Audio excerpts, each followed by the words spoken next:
Hey everyone, welcome to another episode of the 808 Podcast. Podcast where I interview business owners, CEOs, and whoever else I feel like. 4 questions, 8 minutes and 8 seconds because 808 looks like Bob. Here we go. Question number 1 in a few sentences. Tell us who you are and what do you do? My name is Tersh Blissett, live in Savannah, Georgia, owns multiple service businesses, HVAC, plumbing, electrical businesses, and then host several podcasts. Boom, right into the point. Love it there. Question number 2, Tersh. What advice do you want to share? Go for it. So I really want to share how to operate a service business remotely. So first off, I should probably explain what a service business is. That's a business that crosses the threshold of your house, HVAC, plumbing, electrical, garage door, type, skilled trades is the easiest way to say it. But I have 5 really quick ways of really optimizing a remotely run business. We were running remote well before anything happened nationwide, and we were already set up that way. And so it's one of the things that really comes natural to me. So with that being said, number 1, clear communication. We use Slack. Any kind of communication platform like that is hugely momentum. It's huge within just the constant communication there, which is number 2, constant communication, building up the culture of the business every single time you talk to someone. So even if you're having a down moment, whenever you're talking to someone within your team, you have to make sure that you have constant culture related kind of positive attitude, even if it's not a positive moment for you personally, because you don't interact with each other physically in person as often. So a lot of times you really have to make sure that every interaction is a very meaningful one. Number 3, running into your KPIs. So KPIs are key performance indicators. Make sure everyone who is on your team understands what their KPIs are and how they're tracked, basically, because no matter how happy and your culture is great and everything, if nobody knows how they're being tracked or how they're being measured, then it's a useless organization Right. ultimately. Number 4 is repeatedly measure momentum. So within Slack or any other platform that you may use, we use the red light emoji, the red light, green light, yellow light emoji, and 4 times throughout the day, I send that emoji out to our entire team, and they just simply respond with a red dot, a yellow dot, or a green dot, and then that tells us that they are, red, yellow, or green. If they're yellow, immediately I'll shoot them a text message privately.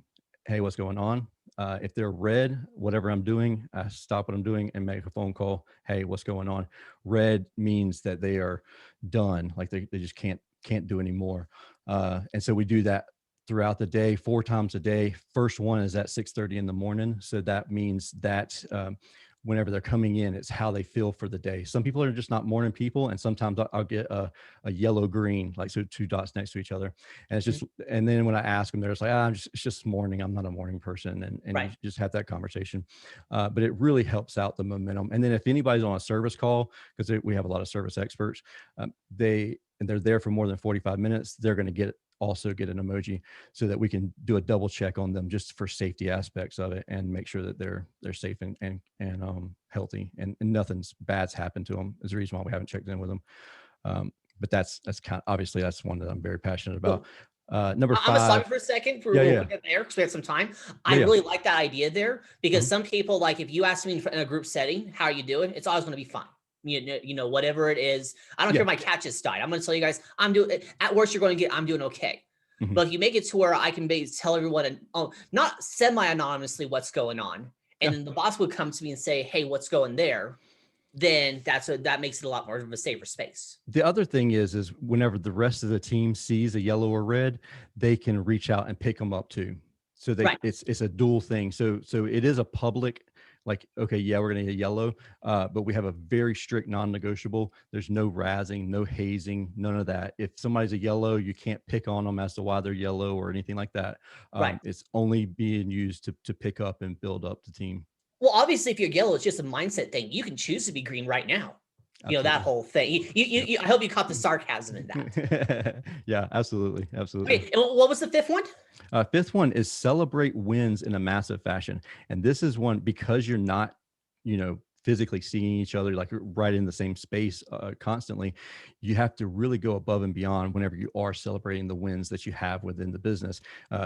Maybe it's like, so we have, when we bring on a new person, we frame out a letter with their first dollar bill on it. And when we make a big deal about it, share it with everybody. Look, this is your very first dollar that you're going to earn with us. And then we, give that to them.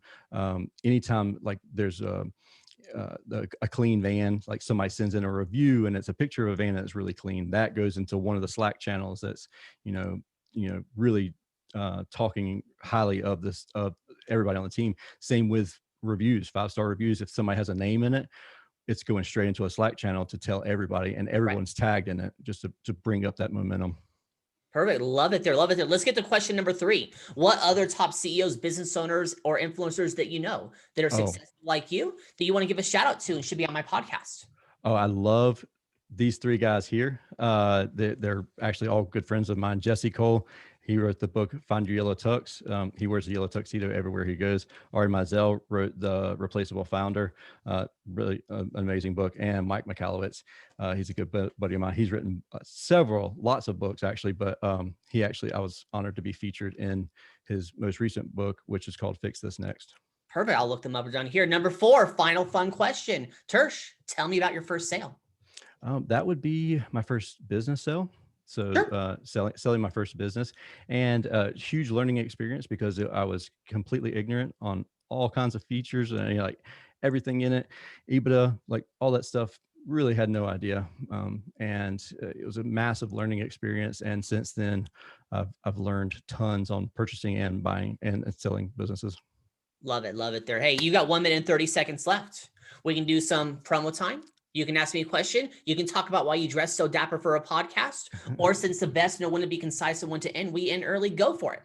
So here's the thing with the way that I dress. This is my personal brand. If you see me out in public, this is most likely what I'll be wearing.